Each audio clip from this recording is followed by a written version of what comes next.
Imaginen, si pueden, un mundo sin ruido, un mundo anterior al reinado de la máquina, donde el único ritmo audible era el pulso mismo de la vida cotidiana, marcado por los latidos pausados de la naturaleza y el trabajo humano meticuloso. En este mundo, en el corazón de un hogar de clase media de siglos pasados, no había una lavadora automática esperando a girar con solo presionar un botón. En su lugar existía un ritual, un ciclo sagrado y agotador de limpieza y renovación que impregnaba la casa, no con el zumbido de la electricidad, sino con el aroma del jabón casero, el vapor del agua caliente y la quieta fatiga de un deber cumplido. Este no era un simple quehacer doméstico, era una ceremonia de purificación, una batalla silenciosa contra la tierra y el polvo, un testamento de la paciencia y la resiliencia de quienes lo realizaban, principalmente las mujeres de la casa. Para comprender verdaderamente este proceso debemos abandonar nuestra noción moderna del tiempo. El lavado no era una tarea de una hora, era un evento, a menudo un día completo de la semana, típicamente el lunes, dedicado por completo a esta monumental empresa. El lunes de lavado era una frontera semanal, una limpieza simbólica de lo viejo para comenzar lo nuevo. El domingo, con su solemnidad y descanso, daba paso al lunes y su labor intensa. La casa entera se preparaba, consciente de la inminente perturbación de su paz habitual. Todo comenzaba incluso antes de que saliera el sol. El primer acto de esta obra silenciosa era la recolección. Canastas de mimbre, desgastadas y suaves por el uso constante, recorrían los dormitorios y los vestíbulos, reuniendo la evidencia física de la vida vivida durante la semana anterior. Camisas con cuellos ajados, vestidos impregnados del aroma del aire exterior, ropa interior, pañuelos, sábanas de lino que guardaban el eco de los sueños. Cada prenda contaba una pequeña historia, una mancha de hierba aquí, un rastro de tierra allá, el olor tenue a sudor humano. No se trataba de una carga anónima de ropa sucia, sino de un archivo textil de los días que habían pasado. Luego, en la penumbra del amanecer, comenzaba la inspección. Las manos, a menudo de la señora de la casa o de su sirvienta más confiable, recorrían cada prenda con una familiaridad íntima. Los dedos buscaban debilidades en la tela, roturas incipientes en las costuras, botones flojos que podrían perderse en la agitación acuática que se avecinaba. Era un acto de cuidado, de preservación. En un mundo donde la ropa no se desechaba, sino que se remendaba, heredaba y atesoraba, este examen preliminar era tan crucial como el lavado mismo. Las agujas y el hilo estarían cerca, listos para reparar lo que el uso y el tiempo intentaran deshacer. Mientras la luz del día comenzaba a filtrarse por las ventanas, teñiendo el vapor del aliento con un tono dorado, el escenario principal del drama se preparaba. Por lo general, era la cocina, el corazón cálido de la casa, o un anexo lavadero en la parte trasera, un espacio utilitario dedicado a esta tarea. Aquí, los elementos esenciales esperaban en silencio. La tina de lavar, una cuba grande y pesada de zinc, cobre o madera, a menudo con una tabla de lavar acanalada en su interior. Junto a ella la tina de enjuague, más pequeña. Y luego los lebrillos de barro o las jofainas de porcelana para trabajos más delicados. Pero el elemento más crucial, el que requería mayor esfuerzo y respeto, era la caldera. Una gran vasija de metal, a veces integrada en la estufa de leña o carbón o sobre su propio fogón.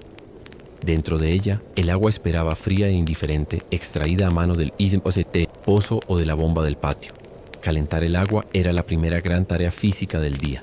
Se necesitaban troncos pesados o costosos trozos de carbón para transformar esa frialdad en un vapor que empañara las ventanas y enrojeciera las mejillas. El fuego crepitaba, un sonido primordial que anunciaba el inicio del trabajo verdadero.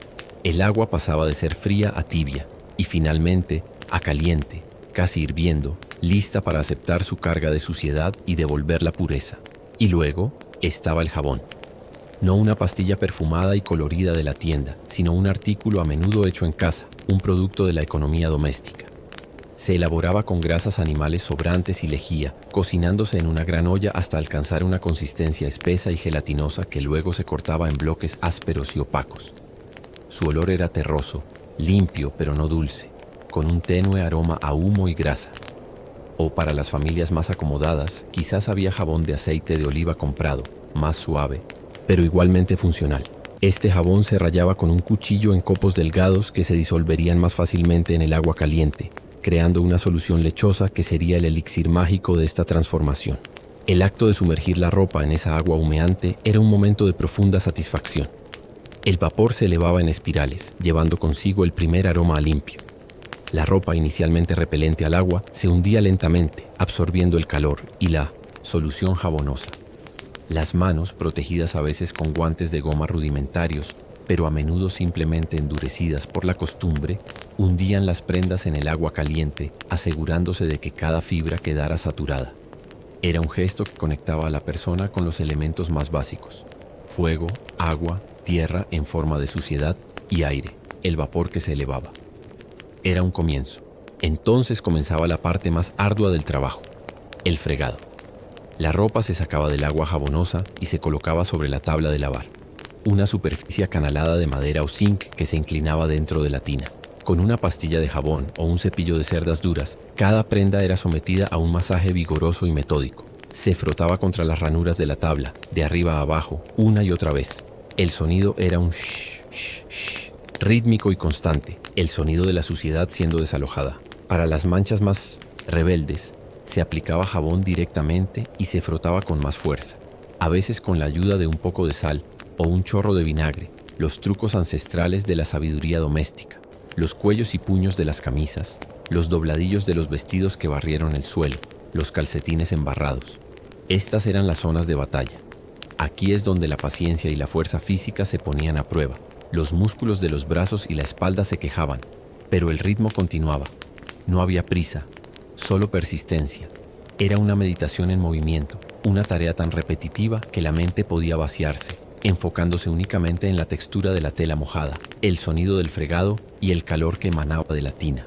Era un trabajo que dejaba marcas no solo en la ropa, sino también en el cuerpo. Manos enrojecidas y arrugadas por el agua, una frente perlada de sudor, una leve curvatura en la espalda después de horas de inclinarse sobre la tina. Después del fregado, cada prenda era escrutada nuevamente bajo la luz que ahora entraba a raudales por la ventana. Había desaparecido la mancha, se había desprendido la tierra. Si no era así, el proceso se repetía.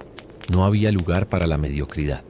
La limpieza era un punto de honor, un reflejo del carácter y el estatus de la familia. Una casa con la ropa impecablemente blanca tendida al sol era una casa respetable. Una casa donde se cuidaban las apariencias y se mantenía el orden frente al caos natural del mundo.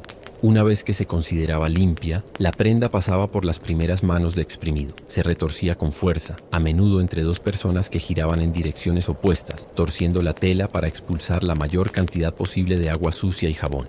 El agua turbia y grisácea caía de nuevo en la tina, un testimonio de la suciedad que había sido eliminada.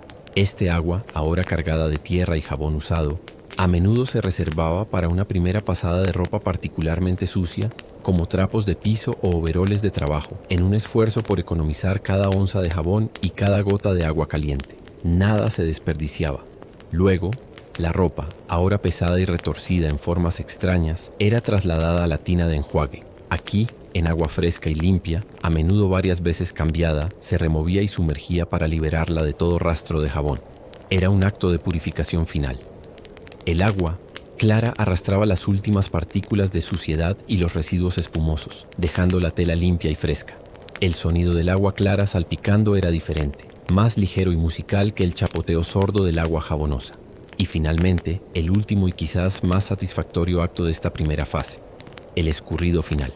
La ropa se retorcía una vez más, con una fuerza renovada, hasta que ya no goteaba. Cada prenda, ahora reconocible de nuevo en su forma básica pero transformada, era colocada en la canasta de mimbre, apilada en una montaña húmeda y ordenada, lista para su encuentro con los elementos. La canasta, pesada y goteando ligeramente, era llevada al exterior, al jardín o al patio, donde el aire y el sol esperaban para completar el trabajo que las manos humanas habían comenzado. Pero esa es la siguiente parte de nuestra historia, el momento en que la ropa se encontraba con el viento y la luz, y el hogar exhalaba un suspiro de alivio con la parte más intensa del trabajo finalmente terminada. El silencio dentro de la casa, una vez roto por el chapoteo y el fregado, ahora era profundo, solo interrumpido por el crepitar del fuego que se apagaba y el suave goteo del agua en el suelo de piedra de la lavandería. Un silencio ganado con esfuerzo, un preludio de la paz que traería la tarde. El aire exterior recibía la canasta de ropa lavada como un lienzo en blanco esperando ser pintado. Salir al jardín o al patio trasero, después de las horas de encierro en la atmósfera vaporosa y jabonosa del lavadero, era como volver a nacer. La luz del sol, ahora alta en el cielo del mediodía, acariciaba la piel cansada y una brisa ligera secaba el sudor de la frente. Este era el momento de la transformación al aire libre, el acto de tender la ropa, una ceremonia tan coreografiada y llena de significado como el lavado mismo. En este espacio abierto el tendedero era el altar. Para una familia de clase media no era una simple cuerda atada entre dos postes. Podía ser un sistema de cuerdas de cáñamo o algodón, tensadas con poleas para alcanzar fácilmente cada prenda, o tal vez unos sólidos postes de madera con brazos cruzados como árboles estériles dedicados a este único propósito. La cuerda en sí misma era un objeto de cuidado. Se limpiaba con un trapo húmedo antes de colgar la ropa blanca, para evitar que el polvo o la savia de los árboles mancharan el trabajo recién terminado. Todo era previsión, todo era respeto por el proceso. Y luego estaban las pinzas. Antes de la invención de las pinzas de madera o plástico, se utilizaban a menudo horquillas de madera o simplemente se doblaba la tela sobre la cuerda con una precisión que asegurara su sujeción. Colgar la ropa era un arte. No se trataba de arrojarla sobre la cuerda de cualquier manera. Cada prenda tenía su lógica, su método óptimo para secarse y mantener su forma. Las sábanas y las toallas grandes se colgaban extendidas, a menudo dobladas por la mitad sobre la cuerda, ondeando como velas blancas y pesadas. Los pantalones se colgaban de la cintura o de las perneras. Las camisas, siempre por los dobladillos, para que la gravedad alisara las arrugas de la espalda y los hombros, y los cuellos se estiraran suavemente hacia abajo, evitando que se deformaran. Cada prenda se sacudía con un movimiento enérgico y rápido antes de ser fijada a la cuerda. Era un crack seco y satisfactorio que rompía la quietud del jardín, un sonido que anunciaba el orden impuesto al caos del lavado. Este gesto no solo ayudaba a eliminar las últimas arrugas, sino que también era simbólico. Era el acto final de liberación, sacudiendo de la tela no solo el agua, sino también la fatiga acumulada de la mañana. Ver el tendedero llenarse era ver un mosaico de la vida familiar desplegado ante el cielo. Las blancas sábanas de lino contaban historias de noches de sueño reparador. Las camisas de trabajo más ásperas hablaban de labor y esfuerzo. Los delicados vestidos y las blusas de las mujeres, a menudo de colores claros o estampados pequeños, añadían un toque de gracia y delicadeza al conjunto. Y en el centro de este espectáculo, la ropa blanca, calzoncillos, camisones, pañuelos, brillaban con una blancura casi cegadora bajo el sol. La blancura era un orgullo, un estandarte de limpieza. A menudo, para lograr ese blanco deslumbrante, las prendas blancas se sumergían en una solución de azul de ultramar, un polvo que se disolvía en agua y contrarrestaba los tonos amarillentos, o se esparcían sobre la hierba para que el sol actuara como blanqueador natural, una técnica ancestral que aprovechaba el poder de la naturaleza. El tendedero no era solo un lugar funcional, era un paisaje doméstico en constante cambio. Las sábanas extendidas creaban túneles de lino por los que los niños más pequeños podían correr, sus risas amortiguadas por la tela húmeda, escondiéndose de la vista por un momento. El aroma a limpio, aire fresco y a clorofila de la hierba se mezclaba en una fragancia inconfundible, el perfume de la pureza y el deber cumplido. Mientras la ropa se secaba, un proceso que podía llevar horas dependiendo del capricho del viento y la intensidad del sol, la casa entraba en un periodo de calma expectante. El lavadero, antes un caos de agua y vapor, ahora se limpiaba. Las tinas se vaciaban y se fregaban. Las tablas de lavar se enjuagaban y se ponían a secar en posición vertical. El suelo se lavaba con la última agua jabonosa, limpiando las huellas del esfuerzo. Las herramientas, cepillos, jabones, ralladores, volvían a su lugar de almacenamiento. Era un restablecimiento del orden, un borrado de la evidencia del trabajo intenso para que la casa pudiera recuperar su serenidad. Durante estas horas de espera había otras tareas menores que hacer. Remendar, por ejemplo. Con la ropa limpia y seca, era el momento perfecto para revisar aquellos pequeños desperfectos anotados mentalmente durante la inspección inicial. Se sacaba el costurero, una caja o canasta llena de ovillos de hilo de diferentes colores, agujas, dedales, botones sueltos guardados en una lata. Sentarse junto a la ventana, con la luz del sol iluminando la tarea, y coser con puntadas pequeñas y regulares un roto en un dobladillo o reforzar un ojal debilitado, era un acto de amor silencioso. Era la promesa de que las cosas durarían, de que se cuidarían, de que nada se desperdiciaría. Cada puntada era un voto de continuidad, un hilo que conectaba el pasado de la prenda con su futuro. A veces, si el tiempo no acompañaba, si el cielo se nublaba o una llovizna inesperada amenazaba, se producía una carrera contra los elementos. Salir corriendo al jardín, desprender frenéticamente las pinzas, arrancar la ropa casi seca de las cuerdas y amontonarla en la canasta para meterla de nuevo a casa, era una escena de comedia y ligero pánico. El olor a lluvia inminente se mezclaba con la fragancia de la ropa limpia, creando un aroma agridulce de naturaleza interrumpida.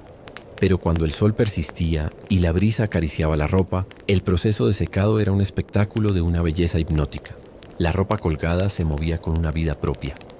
Las sábanas se inflaban como velas de un barco fantasma, ondulando en slow motion. Las mangas de las camisas giraban suavemente, como si saludaran a un visitante invisible. El lino y el algodón crujían levemente al secarse, un sonido seco y tenue como un susurro. Era una danza silenciosa coreografiada por el viento, un ballet de formas blancas y colores pálidos contra el verde del jardín o el azul del cielo. Observarlo podía ser una forma de meditación, un recordatorio de que la paciencia tiene su recompensa, de que el trabajo duro puede transformarse en algo etéreo y hermoso. Finalmente llegaba el momento de la prueba. Una mano experta palpaba una sábana o una toalla. ¿Estaba crujiente? ¿Estaba completamente seca al tacto en todos sus pliegues? Si la respuesta era sí, entonces comenzaba el proceso de recogida. Canasta en brazos se recorrían de nuevo las cuerdas. Se desprendía cada pinza con un chasquido metálico o de madera, y cada prenda, ahora rígida y perfumada por el sol y el aire, se doblaba con cuidado y se colocaba en la canasta. El peso ya no era húmedo y pesado, sino seco y aromático. El olor a ropa limpia de antaño no era el de suavizantes perfumados, sino el de aire puro y sol, un aroma que penetraba en las fibras y que al llevarla cerca del rostro, uno podía casi saborear la frescura del día.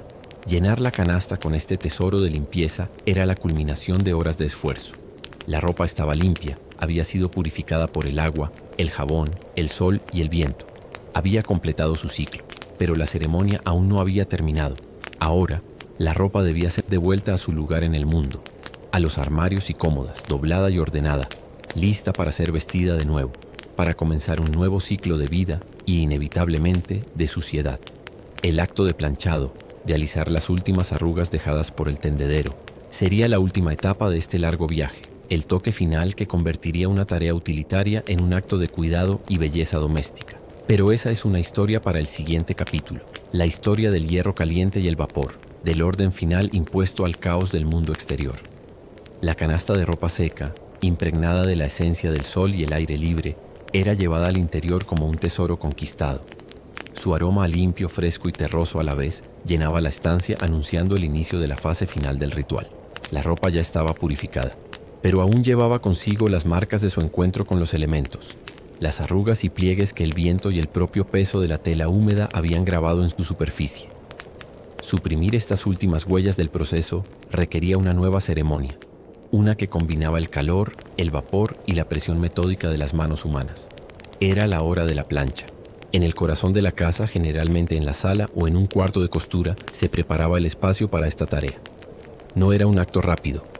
La plancha misma, en los siglos XVIII y XIX, era un objeto pesado, a menudo hecha de hierro fundido, con una base lisa y una manija de madera que se calentaba al rojo vivo en la estufa o sobre las brasas del hogar. No había termostato. La temperatura se juzgaba con experiencia, escupiendo ligeramente sobre la base para ver cómo burbujeaba la saliva, o acercándola, con precaución a la mejilla para sentir su calor radiante. Era un instrumento que exigía respeto, pues un descuido podía significar una quemadura en la tela, arruinando en un instante horas de trabajo, o incluso un incendio si se dejaba desatendida sobre la tabla. La tabla de planchar era otra pieza esencial. A menudo una tabla plegable cubierta con varias capas de tela de lana y una funda de lino blanco y limpio se colocaba cerca de una fuente de luz, como una ventana grande. Sobre esta superficie, la ropa comenzaba su transformación final. Antes de que el hierro caliente tocara la tela, había un paso intermedio, casi un acto de magia doméstica. El rociado. Una botella de vidrio con un tapón perforado o simplemente la boca llena de agua se utilizaba para humedecer ligeramente la ropa seca. El agua se esparcía en un fino rocío sobre el lino o el algodón, que al recibirla crujía levemente. Este gesto no era caprichoso. El vapor que se generaría al contacto con el hierro ardiente era el verdadero artífice que relajaba las fibras, permitiendo que se alisaran y mantuvieran su nueva forma impecable. Entonces, con la plancha ya caliente, comenzaba la danza. La plancha se levantaba pesadamente de la estufa con una agarradera de tela para proteger la mano. Se la pasaba rápidamente por un trapo húmedo para limpiar cualquier residuo de hollín o carbón que pudiera manchar la tela inmaculada. Y luego, con un susurro sibilante y un delgado penacho de vapor, la base de hierro se posaba sobre la tela húmeda. El sonido era relajante y rítmico. El siseo constante del vapor escapando, el suave rasgado de la base metálica deslizándose sobre el lino, el golpe seco al levantar y colocar de nuevo la pesada herramienta. Planchar era un arte de la paciencia y la precisión. Cada tipo de prenda tenía su técnica. Las sábanas y los manteles, inmensos océanos de tela, requerían una estrategia metódica. Se doblaban en secciones manejables y se planchaban por partes, alisando cada centímetro con movimientos largos y constantes. Los dobladillos requerían la punta de la plancha, un movimiento cuidadoso para no quemar los dedos que sostenían la tela. Los cuellos y puños de las camisas, símbolos de pulcritud, se alisaban hasta quedar perfectamente rígidos y con los pliegues exactos. A veces, para darles esa forma impecable, se utilizaban accesorios como el mango de boxeo, una pieza de madera con forma de huevo que se introducía dentro del cuello para plancharlo por dentro sin crear arrugas indeseadas. Era un trabajo físicamente exigente. El peso de la plancha, que podía superar los 5 kilos, cansaba la muñeca y el brazo con el tiempo. El calor que desprendía enrojecía el rostro de quien planchaba, creando un microclima de temperatura tropical alrededor de la tabla. Con frecuencia había que recalentar la plancha, volviendo a la estufa para intercambiarla por otra que ya estuviera caliente, en un ciclo constante que mantenía el ritmo del trabajo. No había pausas largas. Era una tarea que absorbía por completo, que requería la atención en cada centímetro de tela, en cada movimiento de la mano, en la temperatura siempre cambiante del instrumento. Mientras las manos se ocupaban en este trabajo metódico, la mente podía vagar. El sonido monótono y rítmico del planchado, el calor constante, el olor a tela limpia y caliente, todo inducía a un estado de ensoñación. Era un momento para reflexionar, para escuchar los sonidos de la casa y la calle que llegaban amortiguados, para cantar suavemente o simplemente dejar que los pensamientos fluyeran sin rumbo. Era, en cierto modo, otra forma de meditación, un flujo de trabajo que, a pesar de su exigencia física, ofrecía un espacio para la introspección. Cada prenda planchada era un pequeño triunfo. Se levantaba de la tabla, ahora lisa, con pliegues perfectos y un brillo tenue, y se colocaba con cuidado sobre el respaldo de una silla o en un perchero improvisado. Ver la pila de ropa impecable creciendo lentamente era profundamente satisfactorio. Era la materialización del orden, la belleza y el cuidado doméstico. Una camisa planchada no era solo una prenda, era un símbolo de dignidad, de respeto por uno mismo y por los demás, una armadura ligera para enfrentar el mundo exterior. Para las prendas delicadas, como los encajes, la seda o la muselina, el proceso era aún más delicado. A veces se colocaba un paño húmedo y fino entre la plancha y la tela para evitar que el calor directo la chamuscara. Otras se utilizaba una plancha especial, más pequeña y ligera, o simplemente se alisaban las arrugas con las manos y el vapor, sin contacto directo con el metal caliente. Cada fibra, cada tejido tenía su propio lenguaje, y la persona que planchaba lo conocía íntimamente, tratando cada prenda según su naturaleza. Finalmente, cuando la última camisa estaba alisada, la última arruga desterrada, llegaba el acto final del ciclo: el doblado y el guardado. Esta no era una tarea apresurada. Cada prenda se doblaba con un método específico, aprendido y transmitido de generación en generación para optimizar el espacio en los armarios y cómodas y para mantener la forma planchada. Las sábanas se doblaban en rectángulos perfectos, los manteles con sus pliegues precisos, la ropa interior apilada en pilas ordenadas. Abrir la cómoda o el armario y colocar en su interior este tesoro de ropa limpia y perfumada era el epílogo de todo el proceso. El aroma limpio, ahora mezclado con el tenue olor a calor de la plancha, se encerraba en la madera, impregnando el mueble. Al cerrar la pesada puerta del armario, se cerraba simbólicamente el ciclo del lavado. La evidencia de la lucha contra la suciedad había sido erradicada, transformada en orden, pureza y belleza silenciosa. La casa entonces recuperaba por completo su paz. El silencio era profundo, solo roto por el tic-tac de un reloj distante o el canto de un pájaro en el jardín. El cansancio en el cuerpo era real, una pesadez en los músculos de los brazos y la espalda, pero era un cansancio limpio, una fatiga honorable. Era la satisfacción de un trabajo bien hecho, de un deber doméstico cumplido en toda su extensión, un ritual que había conectado a quienes lo realizaban con los elementos, con el tiempo cíclico y con el profundo, aunque a menudo silenciado, arte de cuidar un hogar. Con la ropa ya guardada en armarios y cómodas emanando su silencioso aroma limpio, uno podría pensar que el ciclo había concluido. Pero en la memoria de la casa y en los cuerpos cansados de quienes habían realizado la labor, persistía un eco. El lunes de lavado no era un evento aislado. Era una piedra angular en el arco de la semana doméstica, y sus reverberaciones se extendían hacia adelante, influyendo en los días siguientes y tejiéndose en la economía misma del hogar. Para comprender plenamente su significado, debemos mirar más allá del lavadero y el tendedero, hacia los preparativos silenciosos, los conocimientos ancestrales y el impacto social de este ritual. Antes de que llegara el lunes, el domingo por la noche estaba imbuido de una quietud anticipatoria. No se trataba solo de un día de descanso espiritual, sino de una calma práctica antes de la tormenta laboral. Las grandes calderas y las tinas de lavar se sacaban de sus almacenamientos, a veces con un chirrido de metal sobre piedra que rompía el silencio vespertino. Las tablas de lavar se apoyaban contra las paredes como soldados en espera. Incluso la preparación de la leña o el carbón para la caldera del día siguiente era un acto consciente. Se seleccionaban troncos que ardieran con un calor constante y duradero, no con llamas fugaces. Esta preparación minuciosa no era ansiedad, sino prudencia. Era la sabiduría de saber que una tarea de tal magnitud requería una coreografía previa, una puesta en escena que asegurara que el lunes no comenzara con caos, sino con un orden preestablecido. El conocimiento detrás del lavado era una ciencia doméstica, transmitida de madres a hijas, de sirvientas experimentadas a las más jóvenes. No todos los tejidos podían soportar el agua hirviendo y el vigoroso fregado. La lana, por ejemplo, era una dama, caprichosa. Si se sumergía en agua demasiado caliente, se encogía de forma irreversible, convirtiendo un jersey en una prenda para un muñeco. Requería agua tibia y un jabón suave, y un lavado a mano mucho más gentil, casi un acaricio. La seda, ese lujo frágil, perdía su brillo y fuerza con el jabón alcalino común. A menudo se limpiaba solo con vapores o con soluciones especiales de jabones neutros. Cada mancha tenía su antídoto secreto. El vino tinto se trataba con sal gruesa antes de que se secara. La sangre se enjuagaba con agua fría, nunca caliente, que fijaría la proteína. La grasa podía combatirse con trementina o con cuidado con una pasta de polvo de tiza. Este arsenal de soluciones no se aprendía en libros, sino en la práctica, mediante la observación y la tradición oral, formando un compendio de sabiduría práctica que era tan valioso como cualquier recetario de cocina.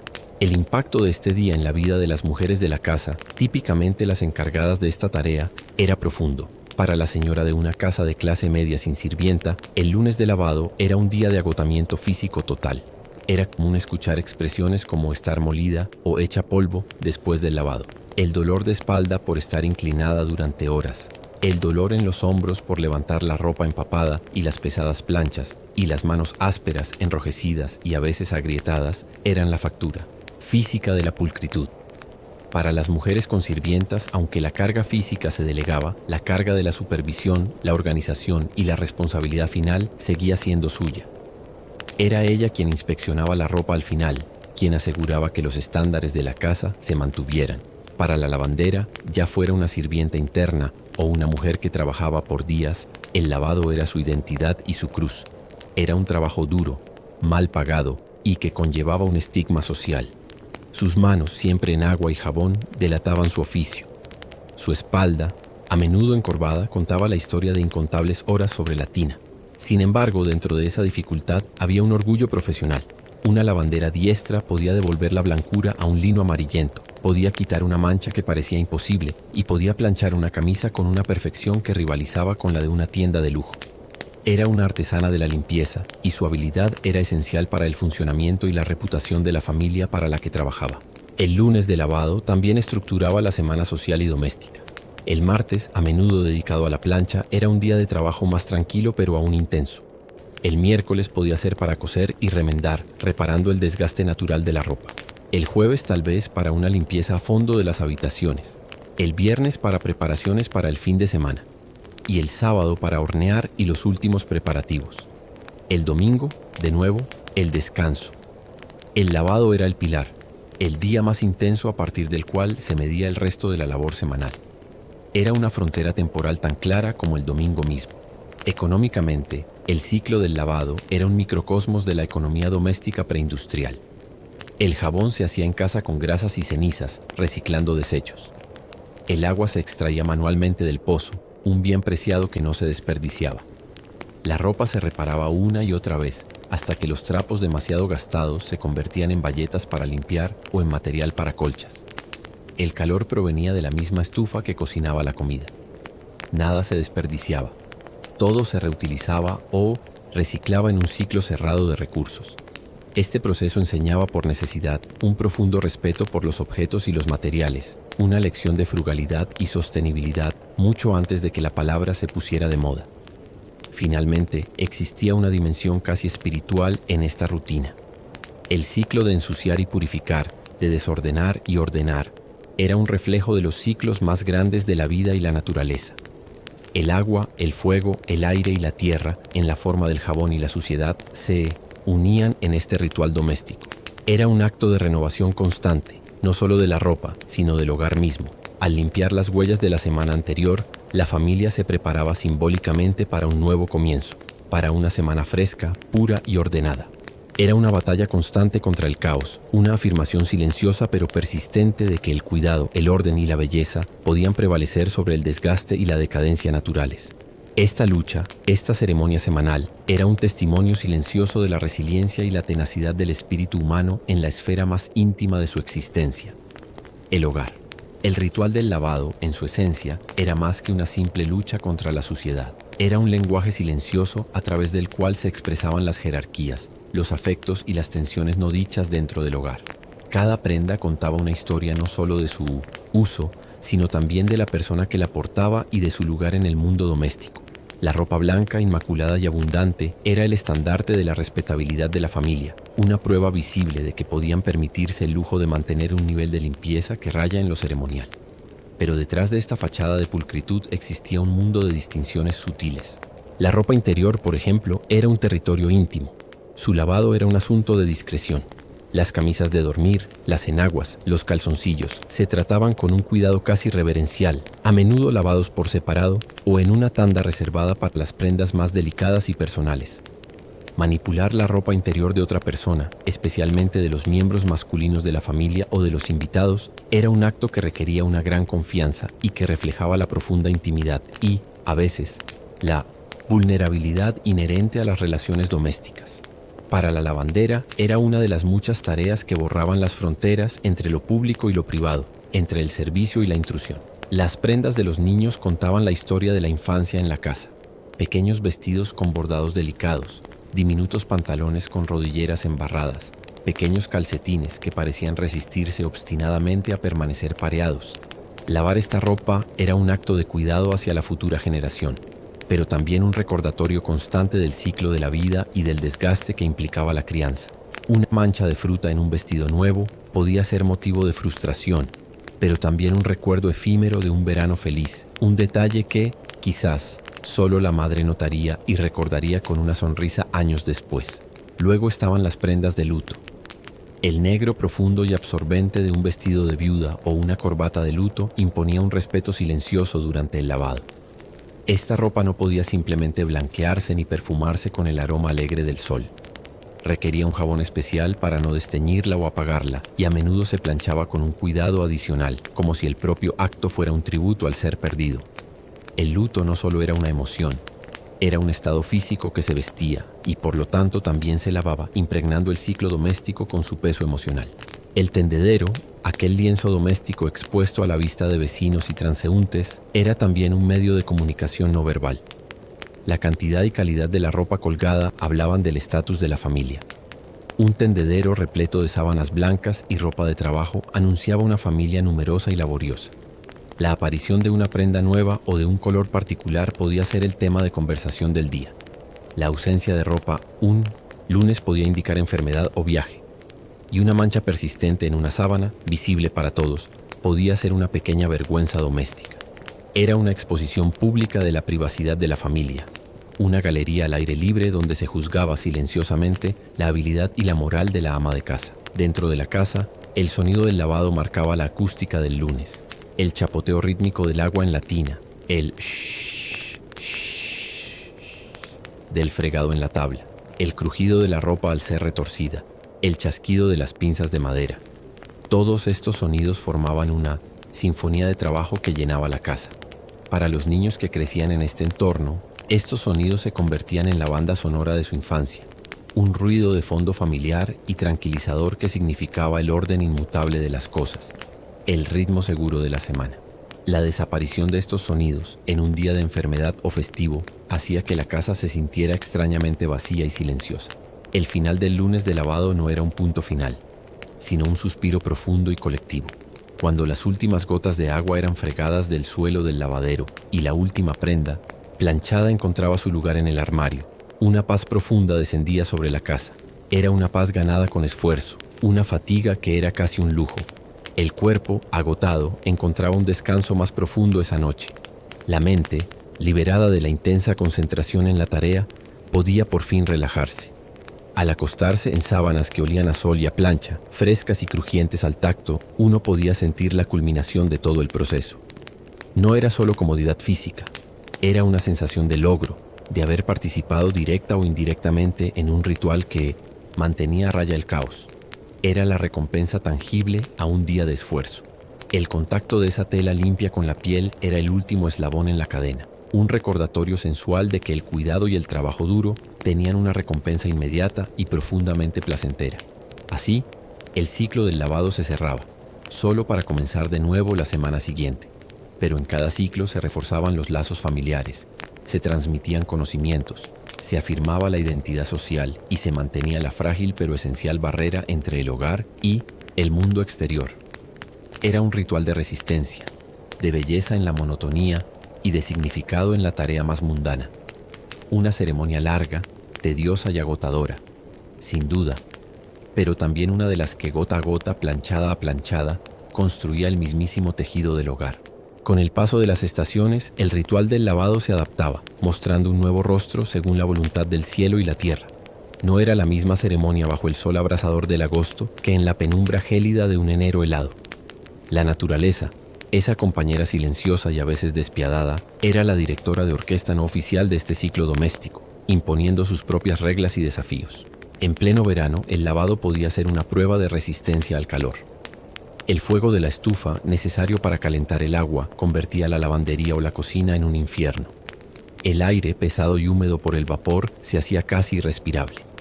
El sudor se mezclaba con el agua de la tina, y las moscas, atraídas por la humedad, zumbaban incansables alrededor. Sin embargo, el verano también ofrecía su recompensa, el lujo de un secado rápido. La ropa tendida al amanecer podía estar crujiente y seca para el mediodía, impregnada de un aroma a hierba caliente y a luz solar pura. A veces, para blanquear aún más las sábanas, se extendían sobre el césped para que el rocío de la noche y el sol del día actuaran como agentes blanqueadores naturales, una técnica ancestral que confiaba en la alquimia de la naturaleza. El otoño traía su propia poesía y sus propias complicaciones. Las mañanas frescas hacían que el vapor de la caldera fuera un consuelo, empañando las ventanas con su aliento cálido. Pero los días más cortos y la amenaza constante de lluvia convertían el secado en una carrera contra el tiempo. El tendedero se vigilaba con ansiedad, observando las nubes que se acumulaban en el horizonte. Una llovizna inesperada podía arruinar horas de trabajo, obligando a llevar la ropa casi seca al interior, colgándola en improvisados tendederos alrededor de la estufa de la cocina o en los pasillos, creando un bosque doméstico de sábanas y camisas que secaban lentamente, llenando la casa con una humedad persistente. El olor a ropa húmeda en una casa cerrada era un aroma otoñal muy particular, un recordatorio de la lucha constante entre el orden doméstico y el clima impredecible. El invierno transformaba el lavado en una batalla épica contra los elementos. El agua del pozo estaba tan fría que entumecía los dedos al tocarla. Calentarla requería más leña, más tiempo, más esfuerzo. Llevar la pesada canasta de ropa lavada al exterior era una salida a un mundo hostil. Los dedos se congelaban al manipular las pinzas de metal. La ropa tendida se congelaba casi al instante, volviéndose rígida como tablas de madera. Los pantalones y las mangas de las camisas extendidos en posturas fantasmales. Veces la ropa congelada se recogía y se llevaba al interior para que se descongelara y terminara de secarse junto al fuego, un proceso lento y que consumía aún más combustible. El sonido invernal no era el susurro de la tela al viento, sino el crujido del hielo al quebrarse en los dobladilles. Era la época del año en la que el lavado exigía el mayor sacrificio, en el que el simple acto de tener una ropa limpia se convertía en una proeza de voluntad y resistencia. La primavera, sin embargo, sentía como un renacimiento. El primer lavado de primavera tenía un significado casi ceremonial. Era un lavado a fondo, una limpieza profunda que coincidía con la limpieza general de la casa. Las ventanas se abrían de par en par, dejando entrar el aire fresco que barría con los últimos vestigios del aire viciado del invierno. Las pesadas cortinas y colchas de lana se lavaban y guardaban, dando paso a tejidos más ligeros. El aroma a tierra húmeda y a brotes nuevos se mezclaba con el del jabón. Era un nuevo comienzo, no solo para la familia, sino para la propia casa, que se despojaba de su pesado abrigo invernal y respiraba aliviada. Este ciclo estacional conectaba profundamente el hogar con el ritmo de la tierra. No se podía lavar de la misma manera en enero que en julio. La naturaleza dictaba los métodos, los tiempos, incluso el estado de ánimo de la tarea. Esta conexión obligatoria con los ciclos naturales, aunque a veces era una carga, también era un recordatorio constante de la pequeñez del ser humano frente al mundo y de la necesidad de adaptarse, de fluir con las estaciones, de encontrar la belleza y la eficiencia en cada momento del año. El ritual del lavado, por tanto, no era estático. Era un organismo vivo que respiraba con las estaciones, que sudaba en verano, tiritaba en invierno, se renovaba en primavera y se preparaba en otoño. Era un pulso más dentro del gran pulso del mundo natural. El ritual del lavado no existía en un vacío doméstico. Era un hilo crucial en el tejido social y económico de la comunidad. Una actividad que, aunque se realizaba entre cuatro paredes, extendía sus ramificaciones hacia el mundo exterior de formas sutiles pero profundas. El trueque de conocimientos, el intercambio de servicios y la propia economía local se veían influenciados por este ciclo semanal. El sonido del chapoteo del agua y el golpe rítmico de la ropa contra la tabla de lavar no era un sonido solitario. En un barrio de clase media, ese sonido era un coro. Desde las casas vecinas se escuchaban ecos similares. El chirrido de las poleas de los tendederos, el golpe sordo de las canastas de mimbre contra el suelo de piedra de los patios, las voces que se gritaban preguntando sobre un truco para quitar una mancha rebelde. Este sonido compartido creaba una comunidad invisible de trabajo, un consuelo sutil de que todos estaban inmersos en la misma lucha, compartiendo la misma fatiga. Era común el intercambio de pequeños favores y conocimientos entre vecinas. ¿Se había acabado el jabón casero? Tal vez la vecina de al lado podía prestar una pastilla hasta la siguiente fabricación. Una mancha de grasa persistente en un vestido bueno. Se podía llamar a la experta del barrio, aquella mujer conocida por su habilidad para quitar cualquier mancha, quien a cambio podría recibir unos huevos frescos o ayuda con su costura. Este intercambio fortalecía los lazos vecinales, creando una red de apoyo mutuo que se activaba cada lunes.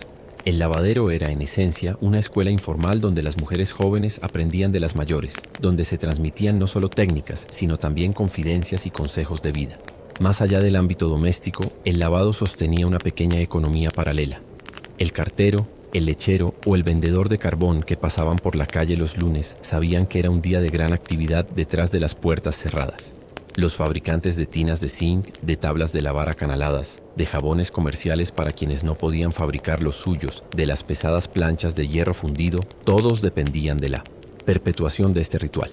El oficio del calderero, que reparaba los agujeros y abolladuras en las tinas, era esencial. Era un ecosistema de bienes y servicios que giraba en torno a la necesidad universal de limpieza. Para las familias que podían permitírselo, la figura de la lavandera era central. Contratar a una mujer, ya fuera por días o como sirvienta interna, para que se encargara de esta tarea era un signo de estatus, pero también una transacción económica crucial para ella y su familia. La relación entre la señora de la casa y la lavandera estaba llena de matices. Podía ser una relación de respeto profesional, donde se valoraba la habilidad y la fuerza de la trabajadora, o podía ser una relación tensa, marcada por la supervisión constante y la exigencia de estándares imposibles. La lavandera, a su vez, conocía los secretos más íntimos de la familia a través de su ropa, la calidad de sus tejidos, sus hábitos, incluso su salud. Era una posición de confianza y a la vez de gran vulnerabilidad. El agua misma era un personaje central en este drama económico y social. En las ciudades, el acceso al agua corriente no era universal. A menudo, había que extraerla de una fuente pública o de un pozo comunitario, lo que convertía la simple tarea de conseguir agua en un acto social. Las colas en la fuente eran un lugar de encuentro, de intercambio de noticias y de cotilleos. El agua era un bien preciado y su gestión un quehacer comunitario. En el campo, el río o el arroyo se convertían en el lavadero, público, un espacio exclusivamente femenino donde las mujeres se reunían para fregar la ropa, cantar canciones tradicionales y compartir las historias de la comunidad. Era un espacio de socialización y solidaridad, donde el trabajo se hacía más llevadero por la compañía. Con la llegada de la revolución industrial y el lento avance de la tecnología, este mundo comenzó a cambiar de forma irreversible. La invención de la tabla de lavar mecánica, accionada con una manivela, fue el primer susurro de la modernidad. Luego las calderas, de leña con serpentines internos para calentar el agua más eficientemente. Cada pequeño invento ahorraba unos minutos de esfuerzo, un dolor de espalda menos. Pero el verdadero cambio, la verdadera disrupción, llegaría con la electricidad y el agua corriente en los hogares. Esa historia, la del lento ocaso de este ritual milenario y la transformación de la vida doméstica, marca el final de una era y el comienzo de otra. El lunes de lavado, tal como se había conocido durante siglos, estaba destinado a desaparecer, pero su eco permanecería por mucho tiempo en la memoria de las casas, en el olor a sol en las sábanas guardadas y en las manos de aquellas que durante generaciones habían sido las guardianas silenciosas de la pureza y el orden del hogar. El ocaso del ritual del lavado manual no fue un evento súbito, sino una lenta y silenciosa retirada. Fue un cambio que comenzó a filtrarse en los hogares de clase media a finales del siglo XIX y principios del XX, no con un estruendo, sino con el leve zumbido de un motor eléctrico y el fluir constante del agua desde un grifo. La modernidad no abolió el lavado de un día para otro. Primero lo hizo más fácil y luego, con el tiempo, lo transformó por completo, relegando las viejas costumbres al ámbito del recuerdo y la nostalgia. Los primeros heraldos de este cambio fueron las mejoras en el propio espacio de lavado. Las cocinas económicas de hierro fundido, que permitían un control más eficiente del fuego para calentar el agua, fueron un primer avance. Luego llegaron las calderas de lavar integradas, con un grifo para vaciarlas y un fuego directo debajo, que ahorraban el tener que trasladar cubos de agua hirviendo. Eran máquinas imponentes, a menudo de porcelana o metal esmaltado, que aún requerían leña y esfuerzo, pero que centralizaban y racionalizaban el proceso. Para la ama de casa no era la liberación total, pero sí un notable alivio. La verdadera revolución, sin embargo, llegó con dos servicios públicos: el agua corriente y la electricidad. El simple acto de abrir un grifo y llenar una tina con agua limpia, sin tener que acarrearla desde un pozo, fue una transformación monumental. Cambió la geografía misma del trabajo doméstico, eliminando una de las tareas más pesadas y que consumían más tiempo. Junto con el agua, llegaron las tuberías de desagüe, que permitían vaciar las tinas sin tener que sacar cubos de agua sucia al exterior. El lavadero dejó de ser un espacio anexo a la cocina o al patio, y comenzó a convertirse en un cuarto de baño o una lavandería propiamente dicha, un espacio dedicado y utilitario dentro de la casa. Los primeros artefactos mecánicos parecían juguetes rudimentarios comparado con lo que vendría, pero su impacto psicológico fue profundo. Las tablas de lavar con manivelas que giraban paletas dentro de la tina, por ejemplo, imitaban el movimiento del fregado a mano, pero con una fracción del esfuerzo. No eran perfectas, a menudo se atascaban o no limpiaban con la misma eficacia que el fregado meticuloso, pero representaban una nueva filosofía, la de que la máquina podía aliviar la carga física humana. El sonido de su mecanismo de engranajes, un clic-clac rítmico y metálico, empezó a reemplazar en algunos hogares el shh de la tabla de lavar. El jabón comercial, producido en masa y disponible en las tiendas, fue otro agente de cambio. Eran pastillas uniformes, a veces perfumadas, que prometían una blancura deslumbrante sin la variabilidad del jabón casero. Su uso generalizado fue erosionando lentamente la práctica doméstica de hacer jabón, otro de los pilares de la economía circular del hogar. La compra de jabón se convirtió en un gasto doméstico más, integrando el lavado en la economía de mercado y alejándolo de la autosuficiencia. Pero el punto de inflexión definitivo fue la lavadora eléctrica. Los primeros modelos, aparatosos y peligrosos, con rodillos para escurrir la ropa que podían atrapar dedos descuidados, eran un lujo para unos pocos. Sin embargo, su mera existencia anunciaba un futuro nuevo. El motor eléctrico asumía la tarea más ardua, la agitación. El acto físico de fregar, que durante siglos había definido el lavado, fue delegado a un tambor que giraba impulsado por una fuerza invisible. El sonido ya no era el del agua chapoteando por el movimiento de los brazos, sino el ronroneo profundo de un motor y el golpeteo rítmico de la ropa dentro de la cuba. Esta transición tecnológica no fue meramente práctica, fue cultural y emocional. Para la generación que había crecido con el ritual completo, la lavadora automática podía parecer una intrusa, Un artilugio que, si bien ahorraba trabajo, también le robaba algo del alma al proceso. ¿Podía una máquina entender la delicadeza de un encaje? ¿Podía tratar con el mismo cuidado una sábana de lino heredada? Había una desconfianza inicial, una sensación de que la limpieza lograda a máquina nunca sería tan profunda, tan auténtica, como la lograda con el esfuerzo humano directo. Sin embargo, para las generaciones más jóvenes, estas máquinas representaban la libertad. Liberaban tiempo, energía física y mental. El lunes de lavado dejó de ser un día que consumía por completo la existencia doméstica. La ropa se podía lavar cualquier día, en cualquier momento, con un esfuerzo mínimo. La pesada carga que había definido la vida de tantas mujeres durante siglos se aligeraba de repente. El cuerpo, antes marcado por la fatiga del lunes, podía descansar. La mente, antes ocupada en la coreografía del lavado, podía dedicarse a otras cosas. El ritual se descomponía en una simple tarea. La ceremonia se convertía en una función. El largo y tedioso proceso de lavado, que había sido un pilar de la vida doméstica, una fuente de orgullo, fatiga y comunidad, se evaporaba, reemplazado por la eficiencia silenciosa y solitaria de un electrodoméstico. Era el final de una era, el cierre de un capítulo profundamente arraigado en la historia de la vida privada. El eco del último shh sobre una tabla de lavar se desvaneció, y en su lugar quedó el zumbido constante del progreso. En el silencio que dejó atrás la era del lavado manual permanece un eco, un susurro de un mundo perdido que aún resuena en nuestra memoria colectiva. Hoy, en nuestras lavanderías insonorizadas, donde una máquina ejecuta su ciclo con una precisión abrumadora, es difícil captar la esencia de aquel ritual. No era solo una tarea, era una meditación activa, una conexión tangible con los elementos y con el paso del tiempo. Era un recordatorio constante de la fragilidad y la resistencia de la vida doméstica. El valor de aquel proceso no residía en su eficiencia, sino en su profundidad. Cada prenda era tocada, examinada, fregada, enjuagada y alisada por manos humanas. Esta conexión física creaba una relación íntima con los objetos. Uno conocía el peso de una sábana mojada, la textura de la lana al saturarse, la resistencia del algodón al retorcerse. No había distancia entre el cuidar y lo cuidado. En el acto mecánico moderno esa relación se ha perdido.